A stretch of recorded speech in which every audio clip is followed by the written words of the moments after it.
What's it smell like in here? It smells like somebody has used the bathroom. David.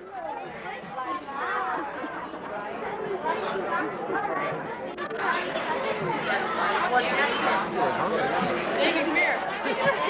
David, you're not doing it. David, come here. Look. Dougie. Good boy. What?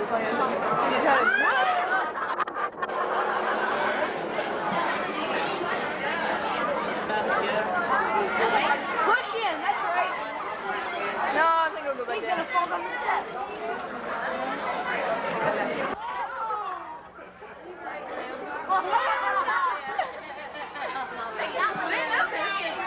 Yeah, he's good. He's come on. There it goes.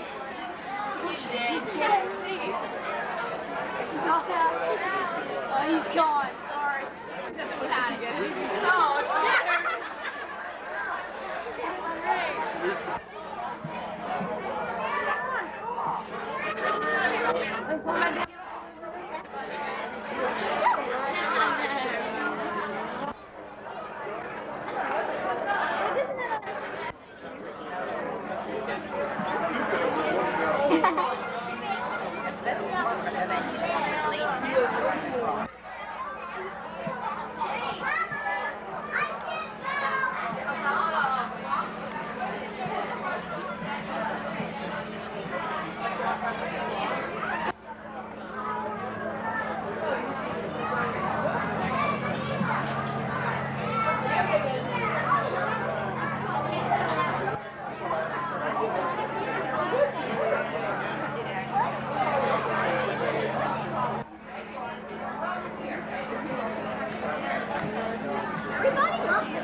There he goes, he's good.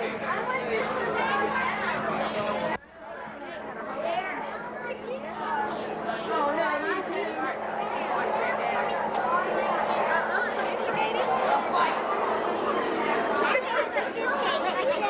That's not my fault. Get out, get out, get out.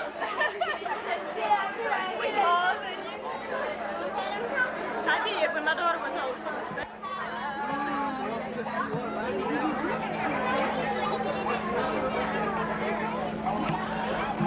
Randy, how'd you get over there?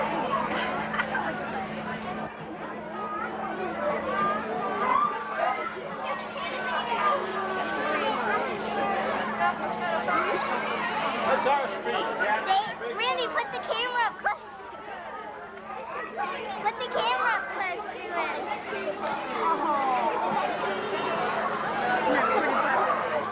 I like that kind of dog. That's the 8.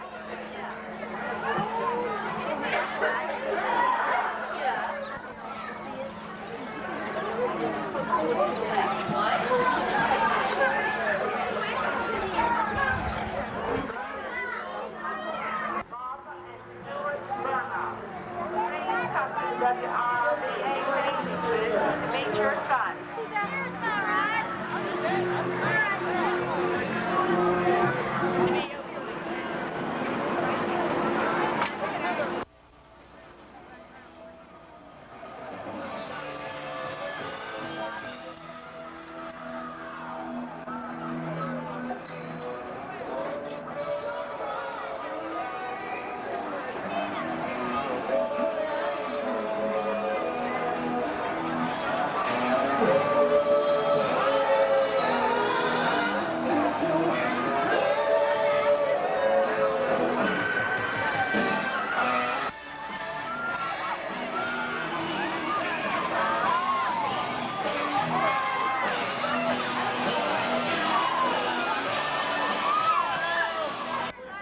That's it.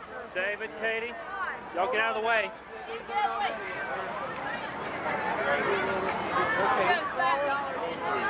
Okay, fellas, stand in here. We'll just get there.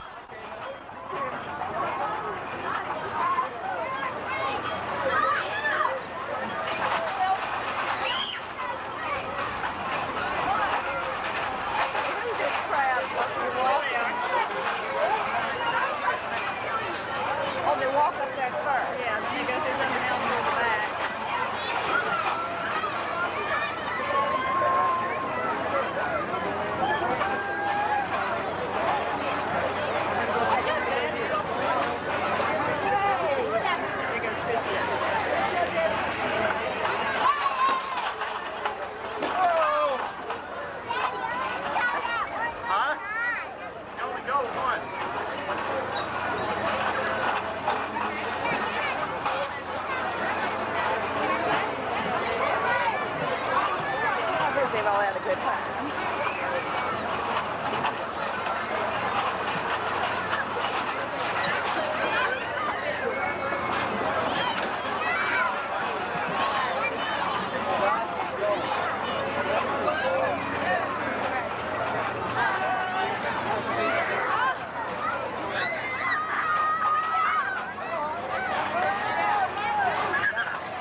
any fun yet? And so So much I think was fun days not over. ran through his list.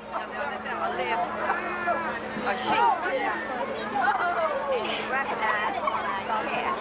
Ran into Christy family. And this was good try. Like kangaroo bobbing her in there. Every day. I was really out. I think we just read wrong. I'd rather watch the show than I did watch the show.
Presenting the only iron-jawed chimpanzee in the world.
rock and roll music, chimpanzee style.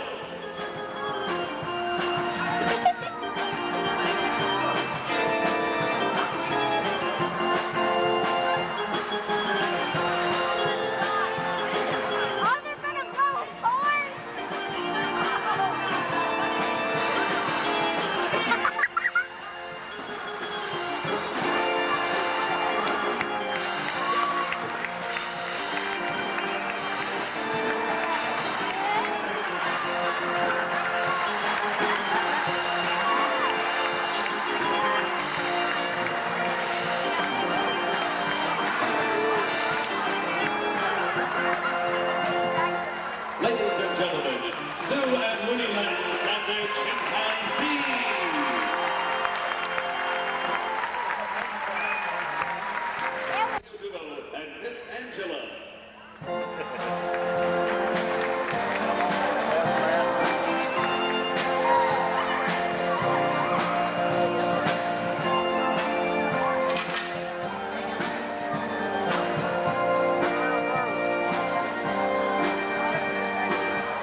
the Miss Willow and Miss Angela.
At this time and on the circus ring, the Hannaford Family Circus takes tremendous pride and pleasure in presenting, from London, England, those lovable but sometimes naughty petite poodles.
Give them a great round of applause, everyone. The Beats Google.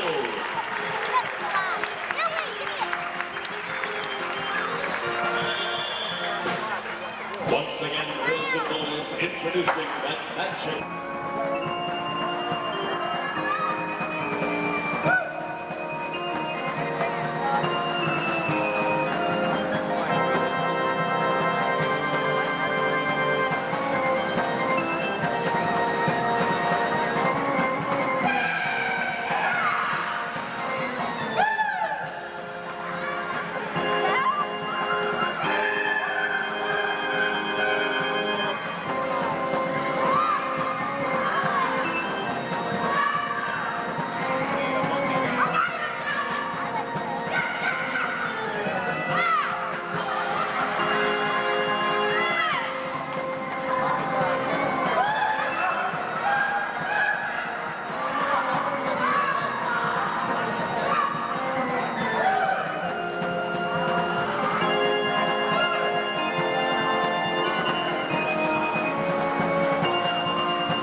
Everyone, watch this. Ready, aim, fire!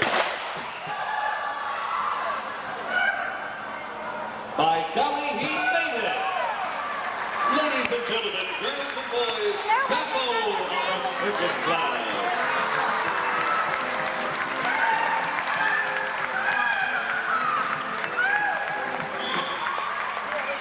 Presenting at this time, the Hannaford herd of performing circus elephants under the direction of George Hannaford III.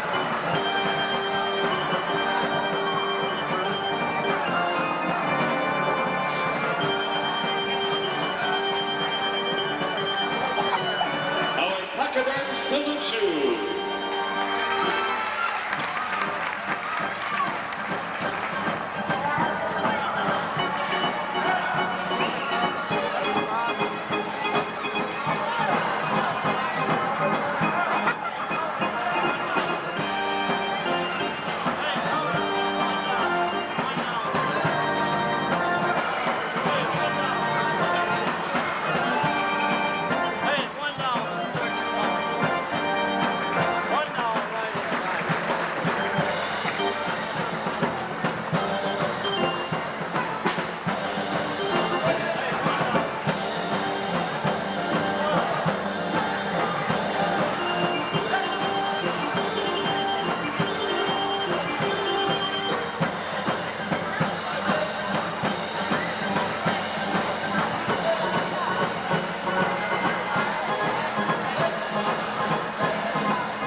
inflated. Oh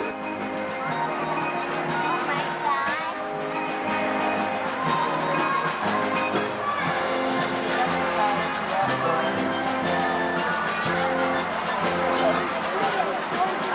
Hold your ears really tight. Ma, hold your ears. Ladies and gentlemen, once Robin's protective safety helmet is in place, the mouth of the cannon will be elevated to the proper angle for this incredible shot.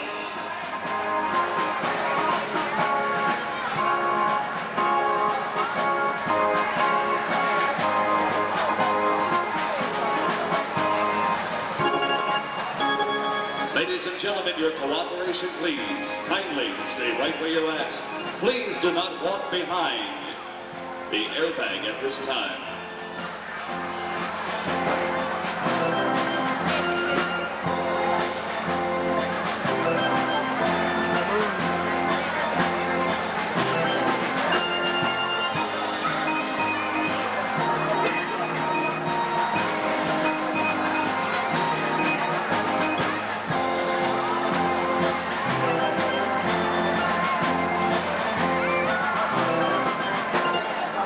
Systems are go. Ladies and gentlemen, girls and boys, a final salute from Robin Valencia.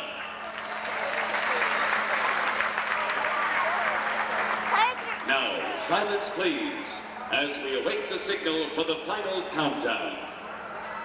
Everyone remain seated, please.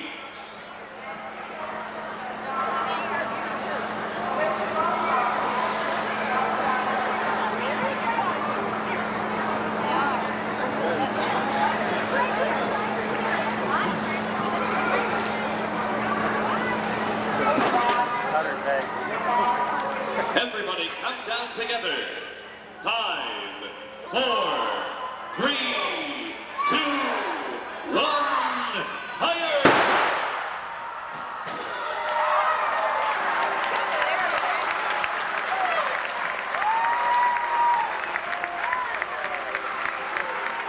Ladies and gentlemen, girls and boys, the daring and lovely Robin Valencia.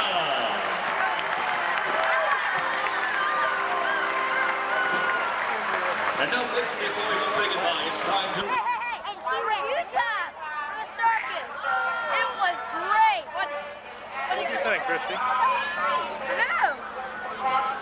He's asking. It was wonderful. Best thing I've ever seen. Hey, man, do something with balloons. Carry it, throw it away, pop it, eat it, whatever. But do something with balloons.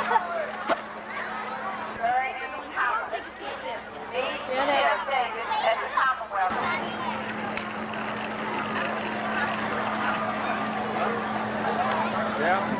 And then he carried his little and all his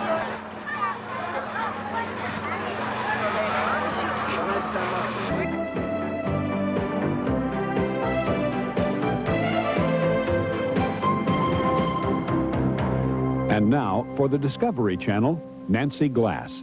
Welcome to A World Away. Tonight, we're going to visit a world-class American city, San Francisco.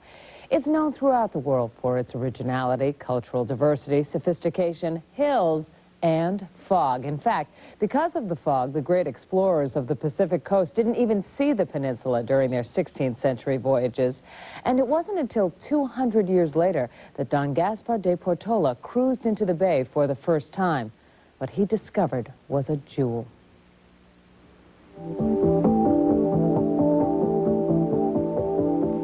Centrally located on California's 800-mile Pacific coastline, San Francisco is a peninsula at the gateway to the state's largest inland waterway. Because it's so close to both the ocean and the bay, the city is often covered by a cooling blanket of fog.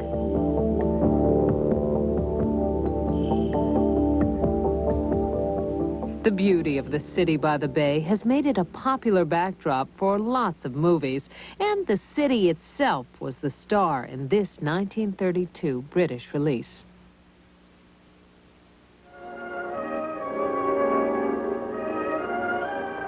A fleecy fog bank rolls by, and far below gleams a colorful city by the Golden Gate, San Francisco. Originally settled by two Franciscan monks in 1776, the year of American independence, San Francisco has grown from an Indian mission village to one of the largest and most important cities in America. From the bay, San Francisco presents an enthralling sight. Ships at dock from all the 7 seas. San Francisco's history is a brief one as world-class cities go, but it's rich in adventure and pioneering spirit. The city first won an international reputation when gold was discovered in the nearby Sierra foothills in 1848. In just 4 years, the population soared to nearly 35,000 as newfound prosperity attracted adventurers from around the world. The rapid growth also brought with it a proliferation of gambling houses, brothels, and Wild West saloons.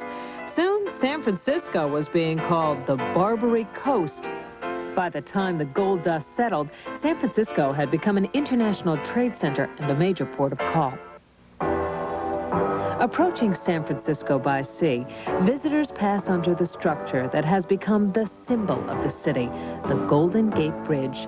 This is the bridge they said couldn't be built.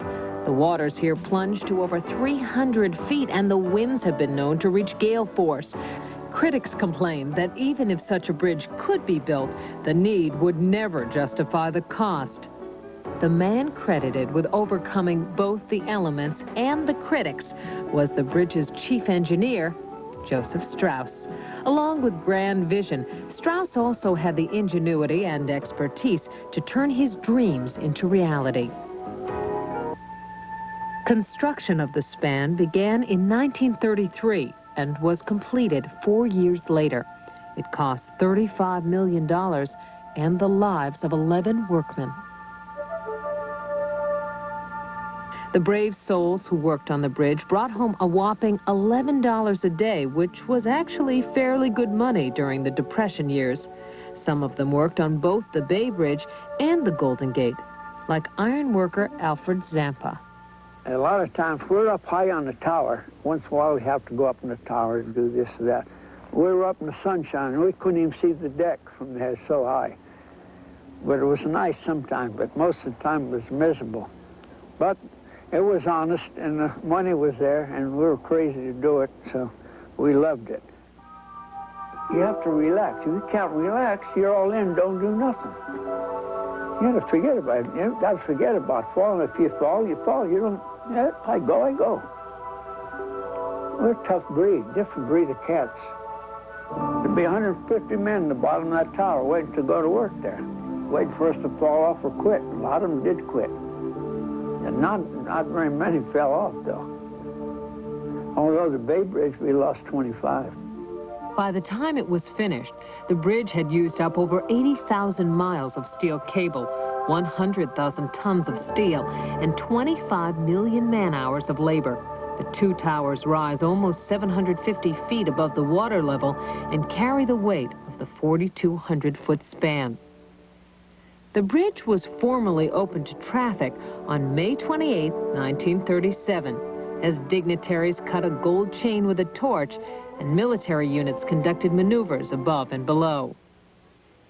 Today, the Golden Gate Bridge connects San Francisco with the upscale Marin County and the picturesque community of Sausalito. Victorian mansions and contemporary wonders decorate Sausalito's steep hills.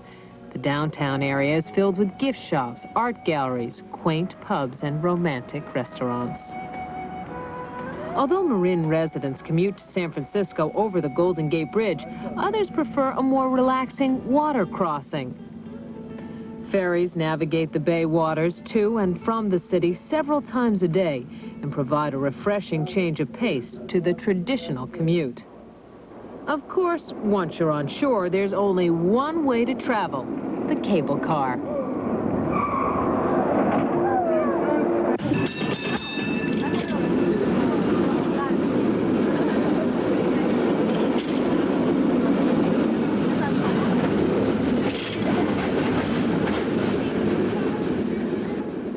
In the early 1870s, Andrew Halliday, who manufactured the steel cables used in gold mines, introduced the first cable-driven carts to the dangerously steep hills of the city.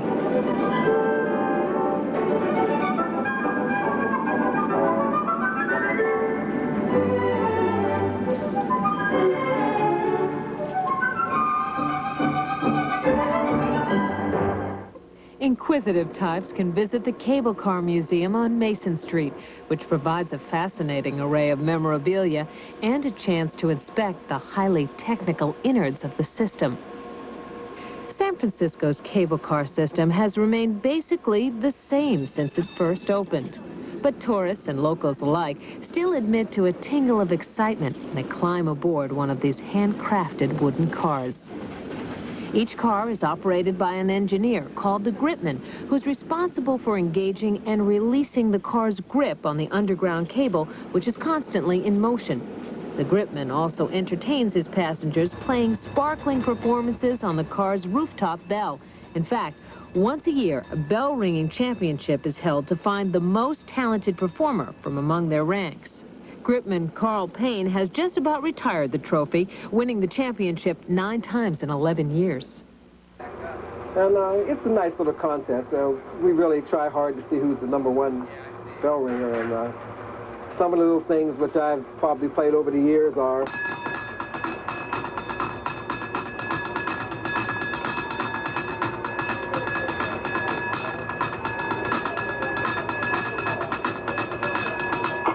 just a nice little rhythm to it. A favorite destination for passengers is Fisherman's Wharf, one of the city's liveliest spots. Italian fishermen established the wharf area during the gold rush days. They were later joined by the Chinese. The area soon became a favorite for tourists and locals alike who could try their luck with a line or buy fresh cooked seafood from the sidewalk vendors. Those lucky enough to own a car could experience the latest sensation in dining pleasure, the drive-in.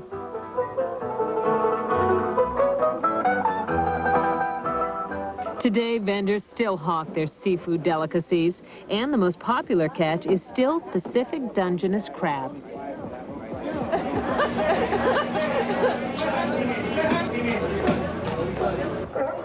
The local sea lion community likes to get into the act at dockside. They sometimes enjoy showing up the local fishermen.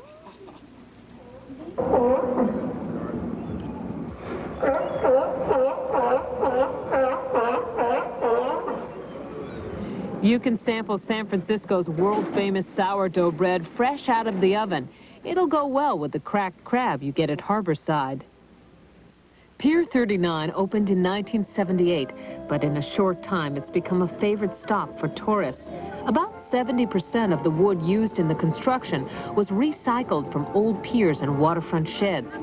Children are particularly fascinated by the double-decker carousel, and 3 outdoor stages offer free entertainment to all passers-by. If you prefer, you can walk to the end of the pier for an extraordinary water-level view of the bay and a look at the infamous island of Alcatraz, known to its former inhabitants as the Rock. If you'd like a closer look, you can take a tour boat around Alcatraz or go ashore for a guided tour conducted by the National Park Service. This barren outcropping was originally called Pelican Island for the seabirds that were once its principal boarders. But the island was later renamed and made famous for a different kind of bird, the jailbird. It soon became the home away from home for some notorious characters, including Al Capone, Machine Gun Kelly, and Robert Stroud, also known as the Birdman of Alcatraz. Former guard Frank Heaney remembers the long days and cold nights he spent watching over the nation's most nefarious criminals. One of the worst jobs I feel on Alcatraz was the dock tower. I didn't mind it quite so bad during the day shift because at least you could see some activity walking around, people walking around, ships going out of the harbor, something to keep you occupied. But the midnight date, that was the worst shift of all the work.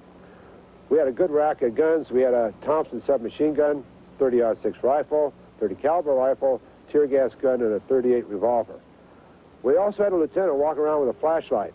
You could flash it from any point on that side of the island. If you didn't flash him back after the 3rd time, you were fired. You never had a second chance to doze off. A retired bank robber, Leon Whitey Thompson, offers the tenant's perspective. Well, the daily routine on Alcatraz was a killer. Everything was done on time, exactly, day in, day out. And after a while, all the days would just run together. And the monotony of the routine was a killer. The food on Alcatraz was excellent. You know, we got 3 good meals a day, but that's all we had. We didn't have no commissary. We had no newspapers. We had no activities whatsoever. We were completely cut off from the free world. We spent 18 out of 24 hours every day in our cell, and it was just a rough situation as far as the routine goes. I was in for 15 years, and during this period of time, I never had a letter, I never had a visit. I was completely cut off from the free world. And the day I was released, I gotta admit, inside of me, I was scared to death. They took me over here to San Francisco, and it was just like being released into the belly of some type of a monster or something. That's how scared I was.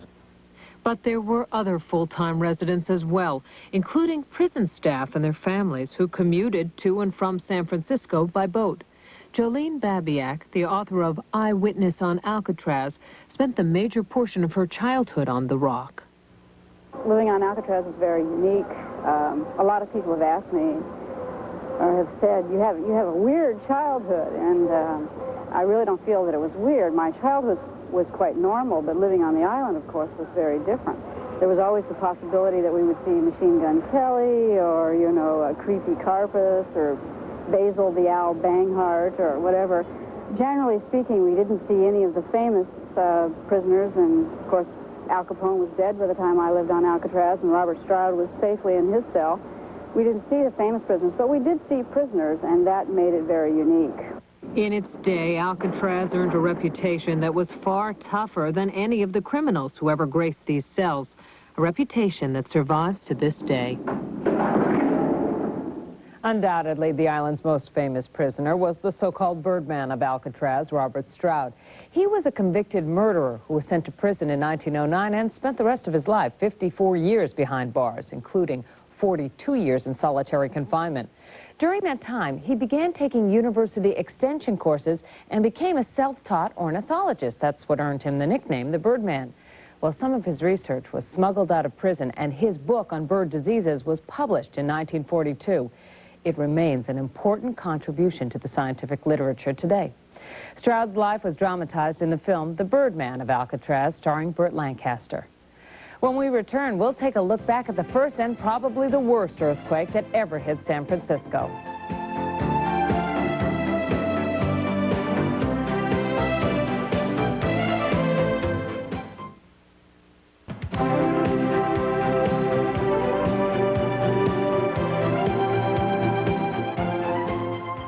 Let's face it, nobody wants to experience an earthquake, but I did in San Francisco during October 1989. What was most remarkable was the attitude of the people after it was over. People went out of their way to make sure their neighbors and friends had what they needed to put their lives back together. Major traffic arteries leading to and from the city were cut off, and the famous Bay Bridge suffered a partial collapse. But the resilience and determination of the San Franciscans had it back in service within a matter of weeks.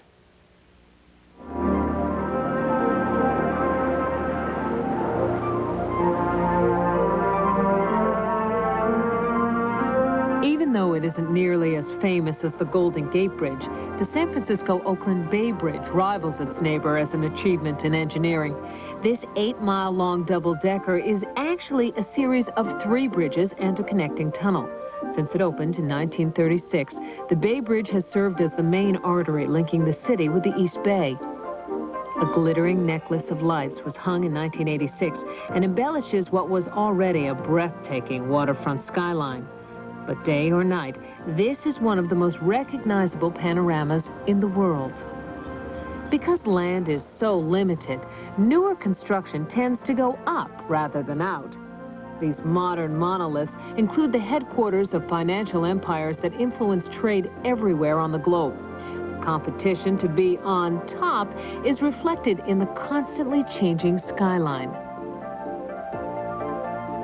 While some of their financial empires may not survive a shaky economy, these skyscrapers are built to stand on shaky ground. The first major test came just after the turn of the century in 1906. Although San Francisco had experienced earth tremors in the past, few of its citizens were ready for what awaited them early in the morning of April 18th.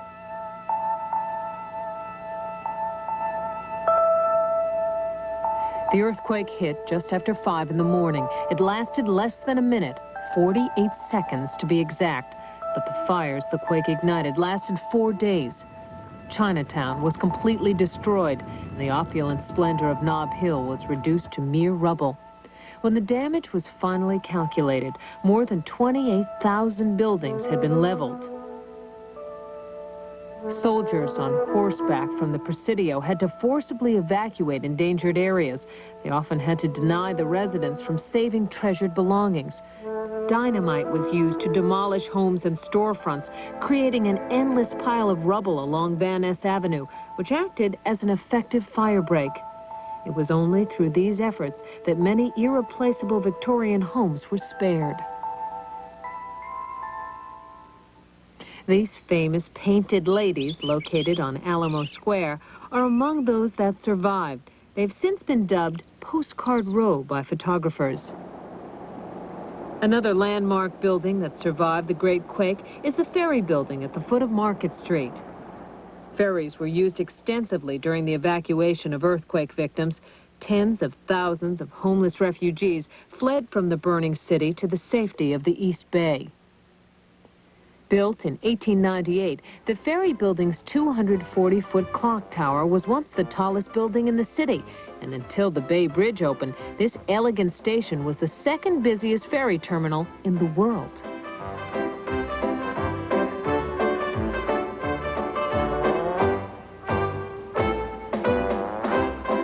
Of the many commuter ferries which carried thousands of people across the bay, this ship, the Eureka, was the last to be retired. She's now moored at Aquatic Park.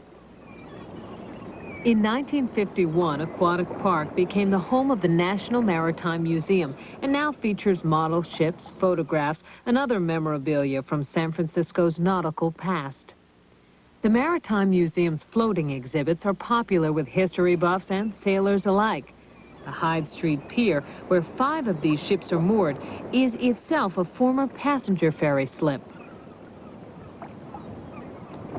The Balclutha, built in Scotland in 1886, is a 256-foot-long square-rigged clipper ship which made several journeys around Cape Horn in the late 1800s. The Balclutha is open daily for tours, as are the C.A. Thayer, the Alma, and the Wampama. Aquatic Park, the National Maritime Museum, and its neighboring flotilla are now protected as part of the Golden Gate National Recreation Area. This area encompasses 35,000 acres, including 69 square miles of waterfront property. These scenic parklands stretch from the beautiful rugged oceanside cliffs of Marin County to the western beaches of San Francisco's coastline.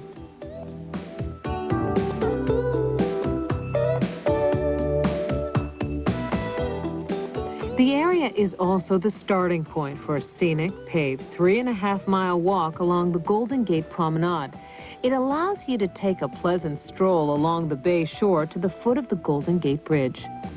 The promenade passes just below the Presidio. Visitors walking through the area are surrounded by beautiful scenery and fresh sea air.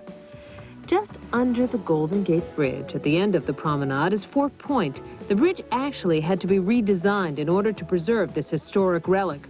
The fort was completed in 1861 and once housed 149 cannons, although none were ever fired in anger. Tours of the fort are led by guides dressed in authentic Civil War uniforms.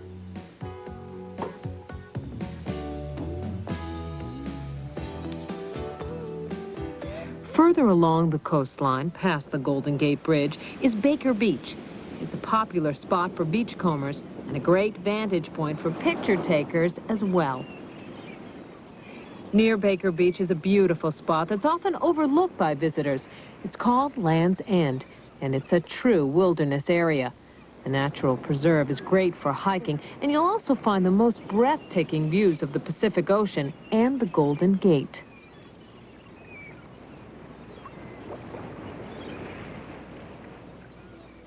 Standing impressively on top of Land's End is the Palace of the Legion of Honor, one of several outstanding art museums in San Francisco.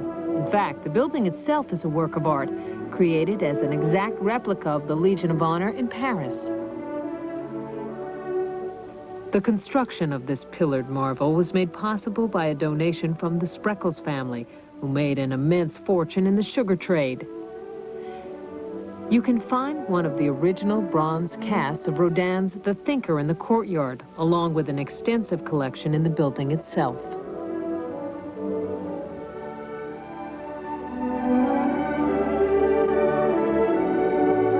Just south of Land's End, braced on an outcropping of solid rock, is the Cliff House.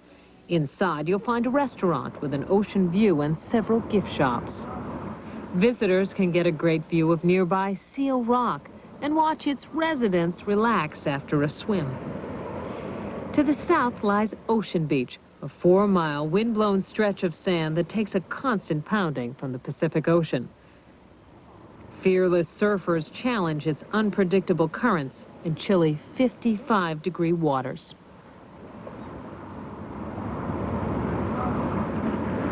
A 200-foot twisting cliff rises out of the surf at the south end of Ocean Beach. It's the site of another former military outpost, Fort Funston. It's one of 3 former Nike missile bases inside the Golden Gate National Recreation Area, and curious visitors can tour the gun battery. A Dutch windmill on the eastern roadside marks a wonderful vantage point which overlooks the western border of the Golden Gate Park. The lush green of its meadows and woods creates a 2-square-mile sanctuary in the heart of the city.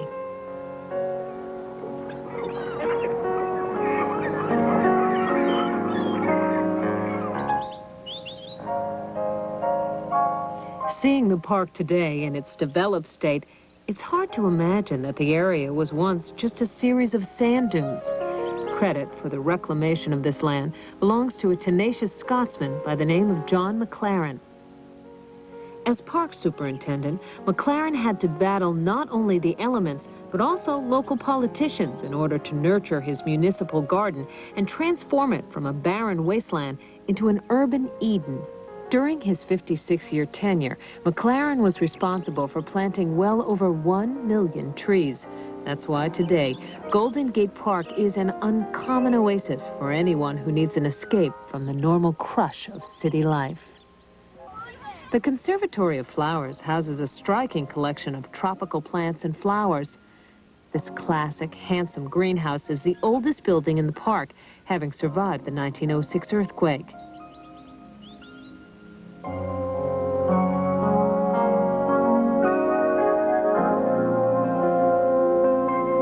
Horticulturalists will enjoy the Striving Arboretum and Botanical Gardens. There are several walks to choose from within these 70 acres, which include specimens from Australia, New Zealand, South Africa, Central Chile, and Asia. There are 11 lakes in Golden Gate Park, the largest being Stowe Lake.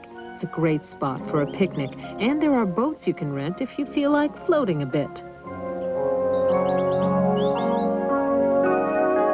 In the center of the lake, you'll see Strawberry Hill, a 428-foot-high island featuring the highest of the park's spectacular man-made waterfalls. Golden Gate Park also has diversions for the thinking man or woman. The Academy of Sciences here includes the Hall of Natural History, the Steinhardt Aquarium, and the Morrison Planetarium.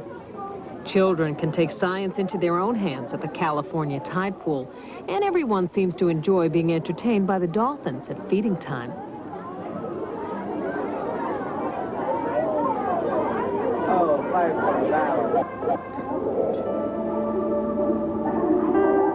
The Fish Roundabout is a 100,000-gallon ring of fast swimmers from the open ocean.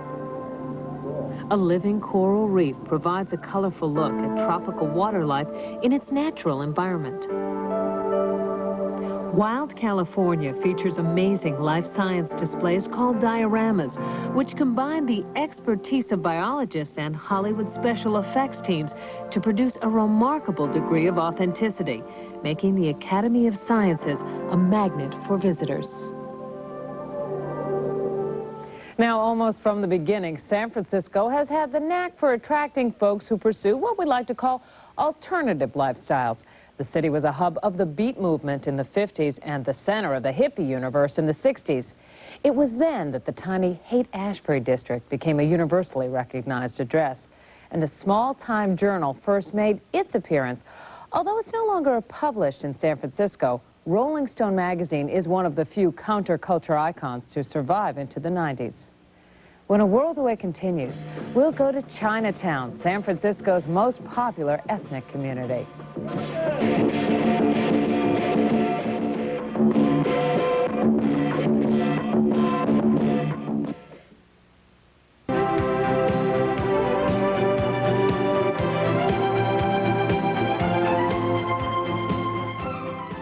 San Francisco's former mayor Dianne Feinstein first came into national prominence when she assumed the office under the most tragic circumstances. The presiding mayor, George Moscone, and a city supervisor, Harvey Milk, had just been shot and killed by a former city supervisor. It's been more than a decade since that fatal night, but despite that tragedy that surrounded her, she has since established a strong political identity of her own and is now being looked on as a force in the National Democratic Party. Well, while San Francisco is the home to its share of prominent national figures, it's regular folks in the neighborhoods that really give the city its flavor, and perhaps the city's best-known ethnic group is its Asian community.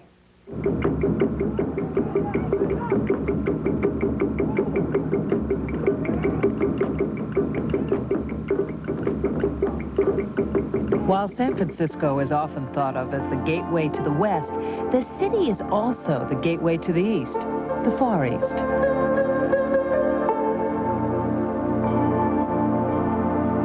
The five-tiered Peace Pagoda, a gift from Japan, has become the symbol and centerpiece of San Francisco's 5-acre Japan Center.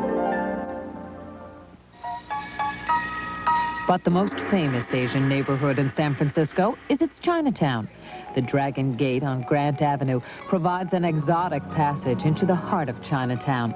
This part of the city is filled with hundreds of shops and restaurants catering to Asian tastes. Scores of eateries are competitive both in price and quality, and the shops offer an interesting variety of merchandise. Whether you're in the market for a modest souvenir, a fine, intricately carved figurine,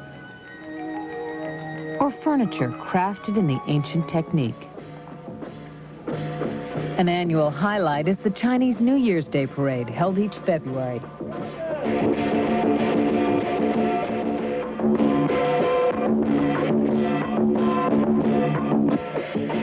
The celebration is always exciting and loud and attracts hundreds of thousands of spectators every year.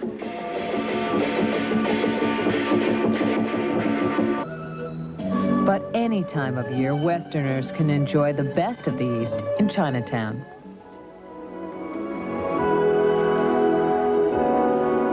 With so much to offer, it's not surprising visitors can't seem to agree on what it is that makes San Francisco so special.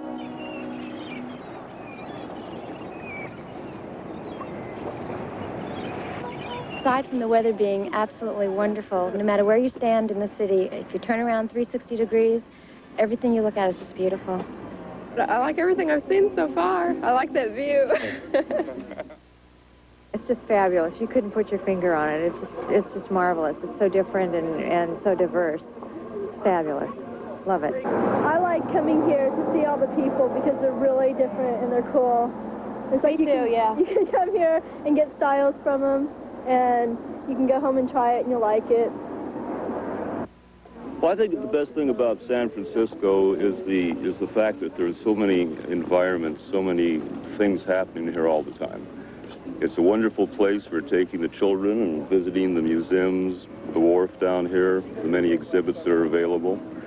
It's a wonderful town at night for the restaurants, the clubs, and the things that go into that. Day or night, the streets of San Francisco offer fascinating sights that you just won't see anywhere else. This is Lombard Street, which claims the dubious distinction of being the most crooked street in the world. The street was originally designed this way to make it easier for horse-drawn carts to climb up and down the steep San Francisco hills. Topping Telegraph Hill is one of the city's more unique monuments, the Coit Tower. As a little girl, Lillian Coit was rescued from a burning house by some heroic firefighters. Apparently, this incited a somewhat peculiar fascination with the fire department, which she held on to for the rest of her life. Upon her death, Lillian Coit left $100,000 to build this unusual monument. Some see in the Coit Tower a giant Romanesque column. Others see it as an oversized replica of a fire nozzle. But most people seem to agree that, regardless of what it represents, the view from the top is a sight to behold. Telegraph Hill towers over the Italian community of San Francisco known as North Beach. Scores of tempting Italian restaurants line the narrow streets. Some have been open for well over 100 years. Delicatessens in North Beach have everything you need should you prefer to dine al fresco in Washington Square. Dominating the square is the beautiful Saints Peter and Paul Roman Catholic Church. To accommodate its multicultural parishioners, masses are held in English, Italian, and Chinese. Nearby bocce ball is still a favorite way for many of the locals to spend a sunny afternoon. Nearby is the Mission District, considered to be the Hispanic section of the city. The area got its name from Mission Dolores, which was established in 1776 by the Spanish founders of San Francisco. The mission itself is the oldest building still standing in the city. A simple adobe church, it has survived 4 major earthquakes. The Mission District is a popular destination with folks hungry for authentic Central and South American cuisine. But the area is a feast for the eyes as well, with brightly painted murals decorating many of the public walls and restaurants. Street performers can be counted on to provide a little traveling music to complement your stroll through the city's neighborhoods.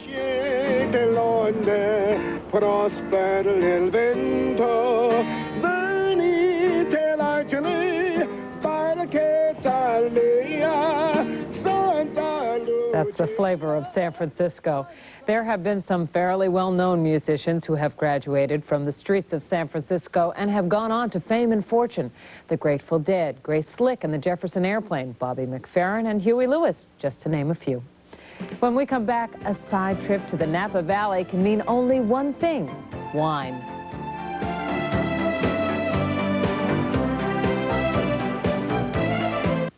It has.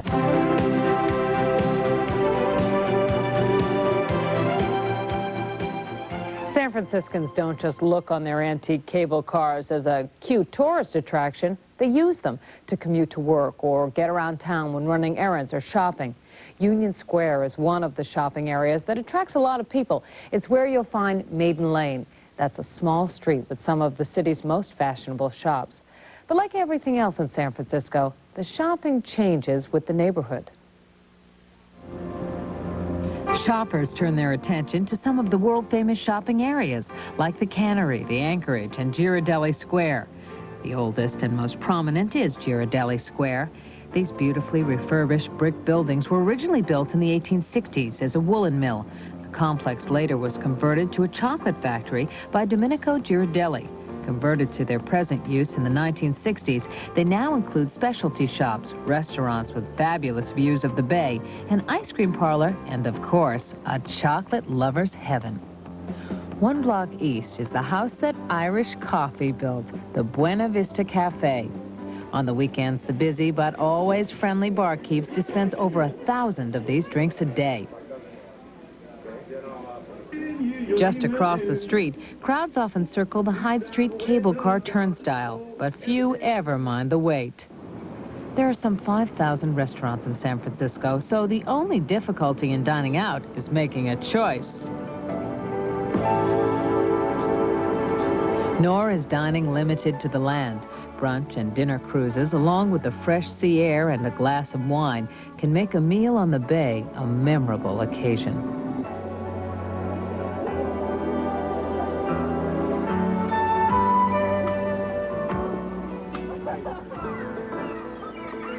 The charm and wonder of San Francisco extends beyond the city limits. There are plenty of intriguing day trip possibilities that are well worth investigating. Heading south along the coastal highway, you can enjoy one of the most spectacular highways anywhere. No other road in the world offers views like these. Just 20 minutes south of the city, you'll find Montara Beach, a quiet, private cove.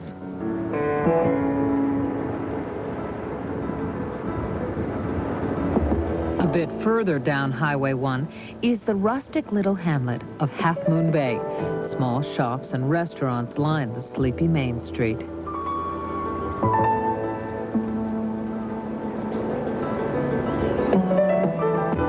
Hours south of San Francisco lies the breathtaking Monterey Peninsula and the quaint city of Carmel by the sea.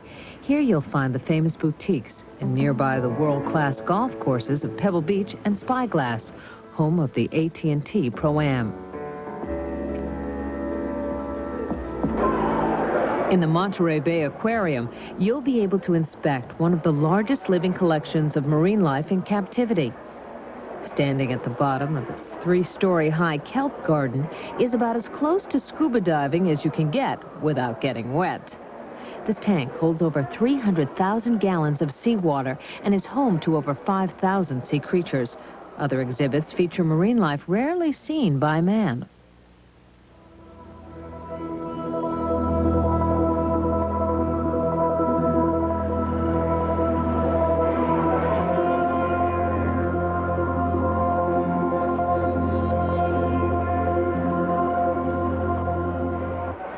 Sea otters are protected in this marine sanctuary and happily entertain onlookers outside the aquarium building. Anyone fascinated by dolphins may enjoy a trip to Marine World Africa, USA, less than an hour's drive north of the city. Located in Vallejo, just 30 miles northeast of San Francisco, Marine World has water skiing demonstrations, wildlife shows, and choreographed water ballets featuring the kings of the sea. Children can find themselves face to face with the giant marine mammals and their friends.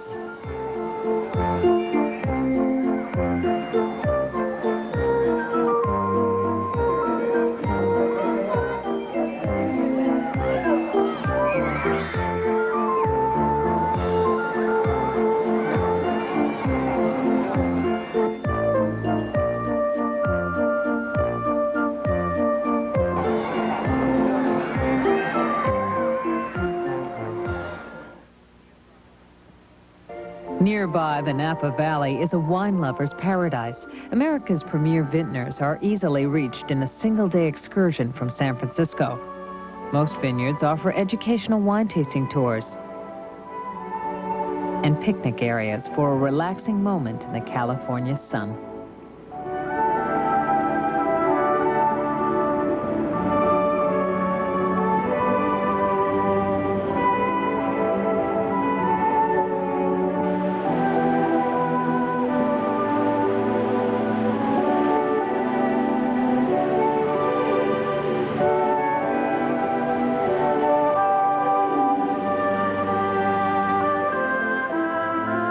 The scenic beauty of San Francisco and its environs is a strong part of its attraction for visitors and residents alike.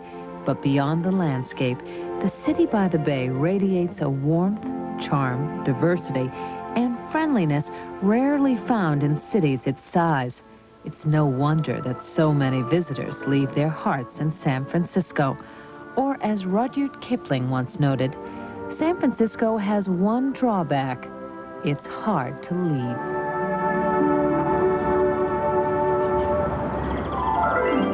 Now, San Francisco is a great town for restaurants. There are just so many to choose from. Since most are too good to resist, you may want to bring some jogging shoes, because with all the hills, you can always try to walk those calories off. We'll be back in a moment.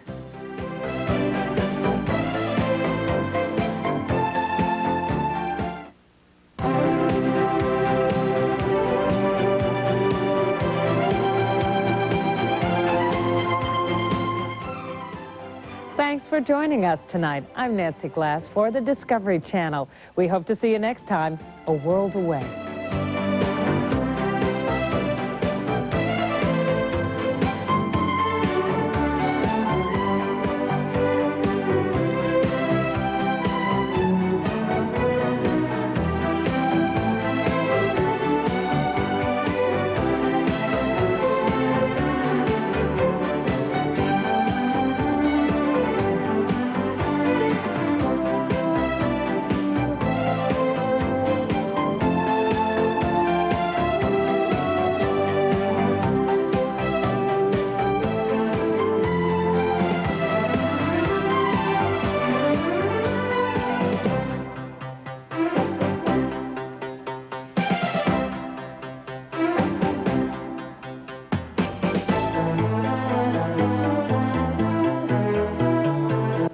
Tomorrow night, technology gives the handicapped a new lease on life, lifting roadblocks to creativity and independence. Join Lucky Severson for Invention at 9:30 Eastern.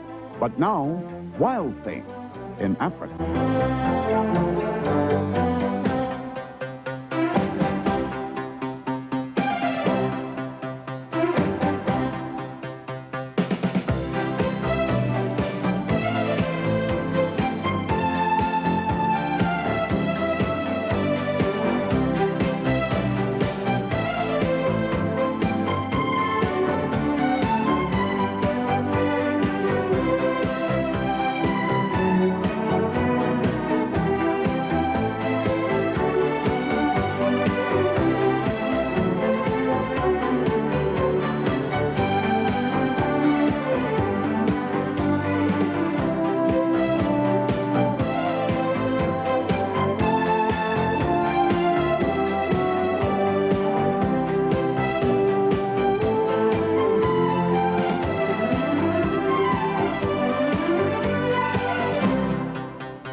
Baseball cards for our trick-or-treat. I'm low. I roll the breakfast. Look, now for the good stuff. Na, na, na. Hey, you want to look inside here? Let's come and look inside here. Look in there. Look in there. Focus, look at all that good stuff. And now, time for Christy to get it. He's digging. This stuff is gross.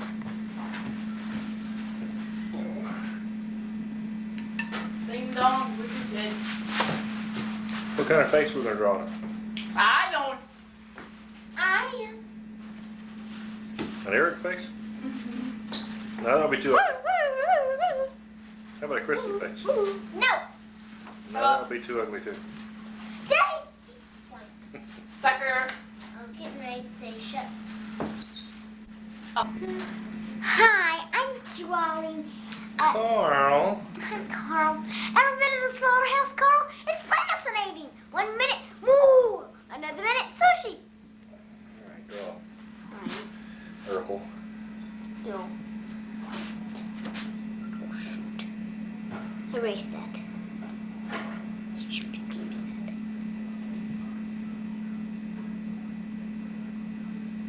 Ready for Halloween? Done it to you when you were laying in there for 2 weeks. Wow, it's looking like death warmed over. Better now. My back's Good, all because heated. you're going to be hurting. I'll make you hurt. What you looking for? A thing to hold a candle. Ew, how about a jar lid?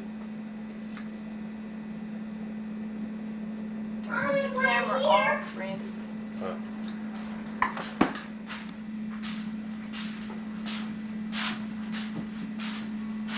There's one in here. What, Daddy? Get him back.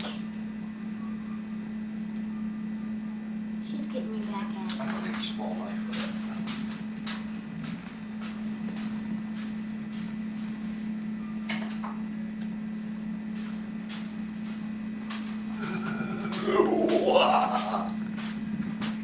Gross, Daddy, isn't he?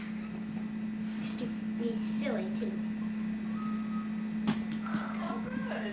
Well, that's great. Thanks for letting me know. Yeah. Hi, Mommy. Joy had a little girl. All right. What they wanted. Named her Amanda Nicole. That's a pretty name. And it's pretty. Well. Oh no, I just said you're gonna be bad. Over camera. Stop, Christy. Christy, you want help or what? Well, I can't carve. Well, come here and show me. See if I'm doing it right. What color bandana do you want? I'll try to find a scrap. Now, is Yellow. this Michelangelo or Give me another Donatello? choice. If I can't Red. find purple. Eric, turn around slowly. You'll get to see Purple or Red. blue. But try not to find orange because that wouldn't show up. Which Eric, one? aren't you supposed to have no camera now? Put it in. Christy, wait a minute. He's got bubble gum in. All right, turn the camera off here and get your retainer in. Christy, you having a fun time? Are you still not? I thought you got that clear. Are you catching the false? I'm catching the teeth. Teenage face? Mutant Ninja Christy's Pumpkin. face. Hero and a half shell. Turtle power. Pumpkin power. Turn it right. Turn it a little bit toward me. Yeah, right there. All right, are we through? Wait a minute. Yeah. All right, let's put. Oh, wait a minute. Hold on, Daddy, this. Put that. How would you want to cook it? Yeah, okay. Let's see what the candle will look at. Turn it dark. Light it. Turn the. No, you turn the hold lights. on a minute. We Wait a minute, I gotta light it first. I'll go get some lighter. I'll go get it. No, I get it. I got one here. Top on. Good morning. Where did we go? I just turned off on it when I was making the video. Christy, come here. Cover his eyes. Are you measuring? That's what you do, and then you cut a hole in them. Oh, okay. It's a. No, really. Well, you want me to wait until you do it? No, I'm just trying to get a measurement as to where to draw, cut the holes. I got this just in case. What are you doing here? I got this just in case, Daddy. Does that work? Mm-hmm. What is this? Look.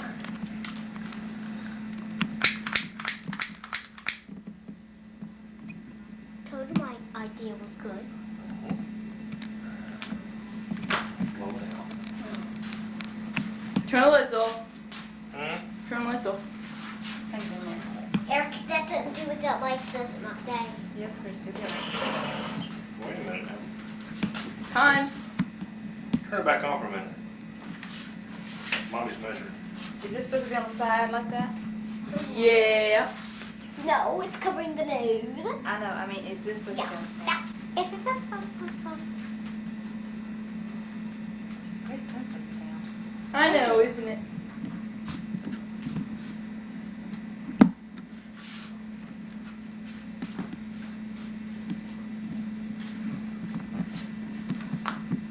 Can I put this in here without burning myself? No. Whoa! All right. You got a mark, show you where to put the hat on. Good. Hit it. Ta-da! Designed by Christy and Eric Davis. What do you think? Pretty scary, huh? Wait till we get the turtle thing on there. Daddy, turn back off. Pretty awesome, dudes. Cowabunga. Hey, Christy. We gotta see this on tape I just did. First.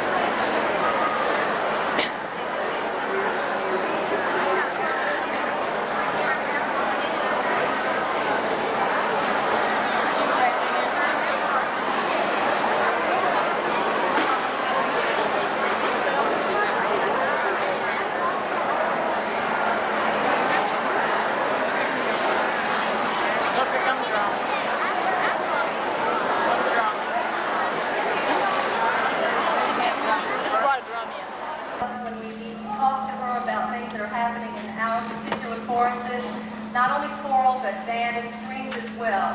Mrs. Diggs also has served as clinician and director for all county choruses, not only in Henrico, but in Chesterfield.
Quite proud of them. The very next selection gives a different style and a different mood. It's called Indian Prayer. Roger Emerson, who's responsible for the music, chose beautiful lyrics, and I'd like to share just a couple of those with you now, so that you'll understand what he sang to the young people. A very timely message, for it says, "Do not stand at my grave and weep. I am not there. I do not sleep. Do not stand by my grave and mourn. I am not there. I have been born." Listen as we do this very beautiful, quiet, pensive selection. Featured on the flute are two young ladies from the instrumental department here at Robb Middle School, Tasha Hampson, Kelly Allen. Ladies, will you join us now?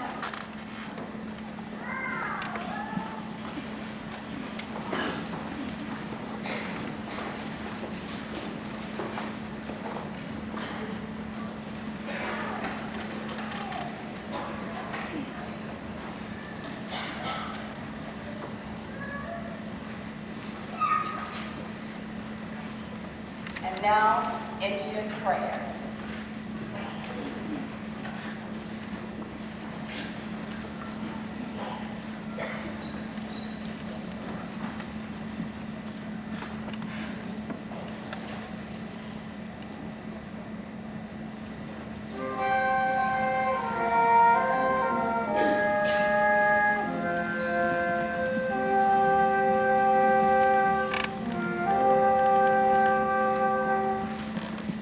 Do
story that I thought was very fitting. I'll only share a portion of it with you so that you'll understand how we feel about this song, and as I'm sure that you do also. Last night, some of you watched 2020. You saw an episode that highlighted a small town in Tennessee. It talked about those persons who are now gone to a war-torn area, possibility of a war-torn area, and they're leaving their families at home, they're leaving their children. These are very special times that we're living. We know not for sure what the future is going to hold.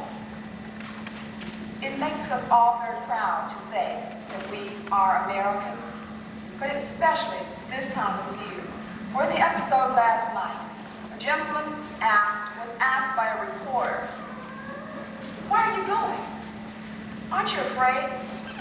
And he said, "I am an American. And behind me you see my 3 sons. If I have to go and fight for my country, and even if I have to give my life so that they will not be used as a human shield, then I'm willing to do it." The reporter asked the son, "How do you feel about your father's remarks?" And they said, "If we can grow up to be half the American that my father is, then I and all of us are so glad that he had that time with us." I shared that story with them, and then I said, we must sing this like we are glad that we are Americans, and that we're truly saying, "God bless America." We'd like to perform it.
change the mood. We take your little reggae away. We take you to the islands. And we do for you the banana boat song. Now,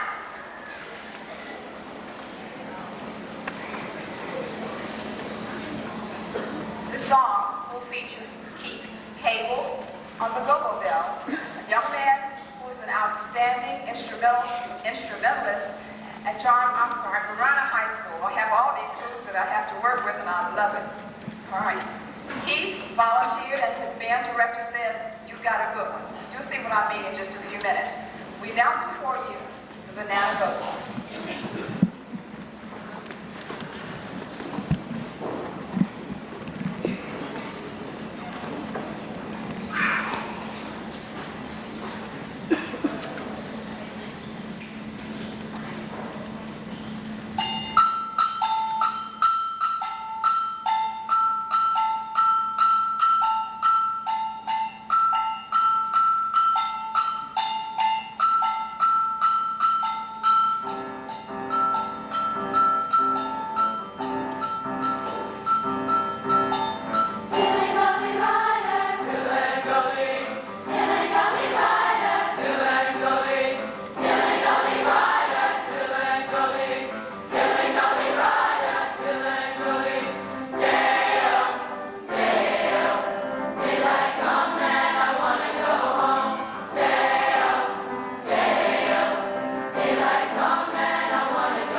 selection is a softer side. It's called Hand in Hand. During this particular song, you will see the young people signing. It's kind of indicative of the times also, where it says, hand in hand we stand, all across the land. Signing.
one of the pieces that I've used with the high school group.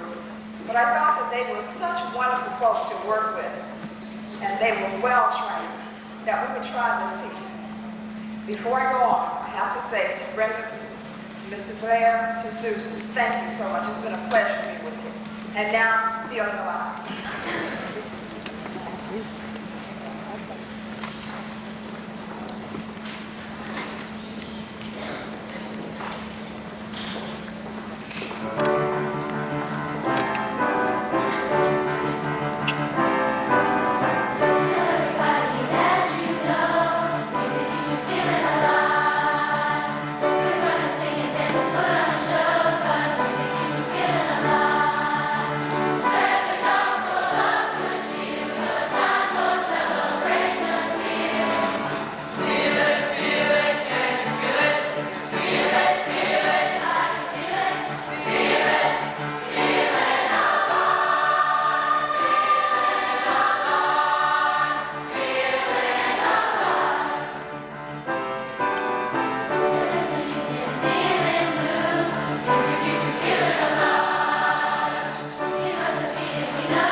But everybody started throwing like David,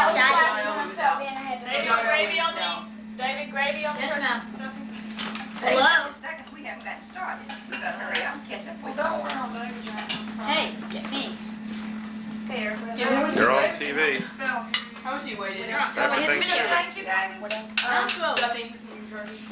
Please don't look at me. All I'm doing is eating.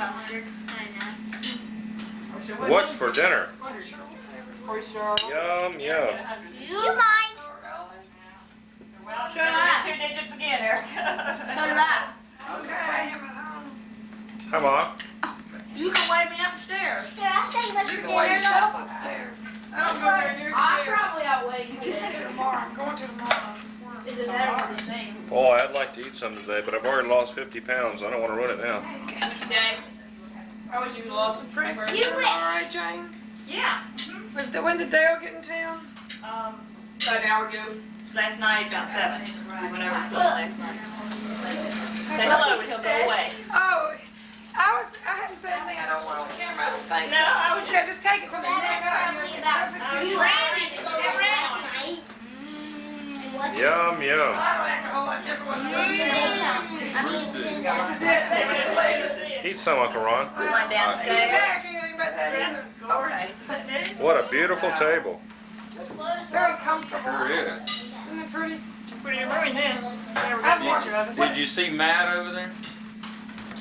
No, I didn't get anywhere near. My jumper water, I went down. Okay, new Walmart opens December 3rd. I'm hearing about that out broad. What's that like? Okay, you can eat.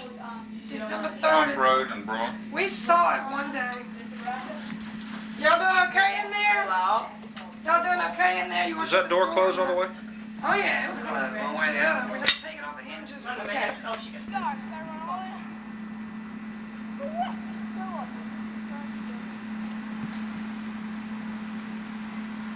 Now we're playing a game, all right?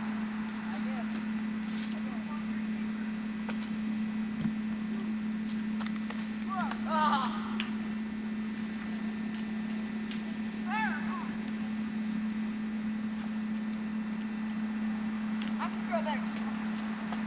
Nice catch.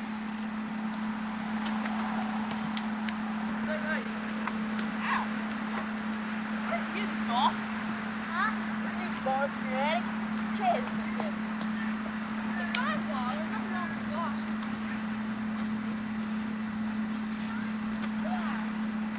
Oh. Huh? He recovered his own kickoff. Hold on. Do over. Take two. Kick off. Oh. Throw. Out of bounds right there. It's Eric's ball. Throw it off. Throw off. Wait a minute. Did he throw off? I know this.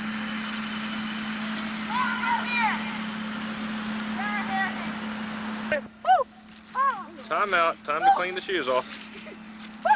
No dogs on the field. Somebody had to woo-woo. Or their kids. Okay. Okay. Resume the game. Where were we? Hey. Hey. Move. Second down right here. Hey. Out. Third down. No, I guess it was one hand. Third down right here. Wait a minute. He's been overcome by the odors. Why Davis keeps doing this, I don't know. Let's play tackle away. I like tackle away better. No, I don't think so. I might sit in some. John, right here, here. Third down. No, David, come on. Is that ball man in too? Hey. Yeah, dude. Throw it too low. First down. Okay. Throw it too low. First down. Pop it up. God. Hey. Not that way either. Straight to me. Okay, fourth down. God. No, hold on, wait a minute. Hold on. Throw off. Hey. He's running. Oh. First down right here. Here, watch. Mike. Good, hey. Oh my God. I got it. Oh no. Arms up, Eric. Gotta kick an extra point. Now the best part of Thanksgiving. Cleaning up. We'll have some. How's your mom doing, Randy? She's doing great. I'd love to help y'all, but my back hurts. I don't want any help by this thing. I can play football, but washing dishes is dangerous. In and out of the house, check on the kids. Is she is better. Having dinner? Yeah. Where?